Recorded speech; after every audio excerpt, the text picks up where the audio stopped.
لگوندی کندیوانی سرب تورزا روشلات کردستان لاتن مزن لوی گوندی هنه بشک جه خلکی شکفت ده چکرنش بوکو جیان خود ده درباز بکن محمد خضر میران ویدیو دوی واردش بورو دعوت شاندیه دوی ویدیو ده دو ولاتی کناونوان فتح قادری و احمد تهانه زانیاریانش بو تماشاوان رو دعوت درباره وی که اشکرت کن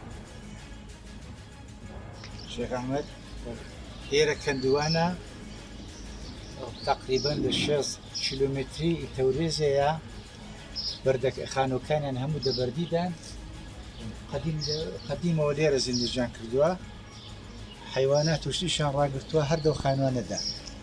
أمن ديم برسيول الآن أو خانوانا كدا بيني أو برداني روبرو منا هم ماليان تدايا أو خانوانا كان عن أو بنزري اللي دیارە پەنجەرە شینەکە دەرکەی بەو لایدایە چەند خانە ئەو بەردانە کوردن هەموو خانوون دەوێت زیندەجێ دەکەن هەمووشان لە بەردی هەڵقەندین لە بەرابەر بوو لەرزە و سێڵاوە هەموو شتێکیدا ئەوانە مقاومەتیان زۆرە چەند ساڵە خوارڕاگەن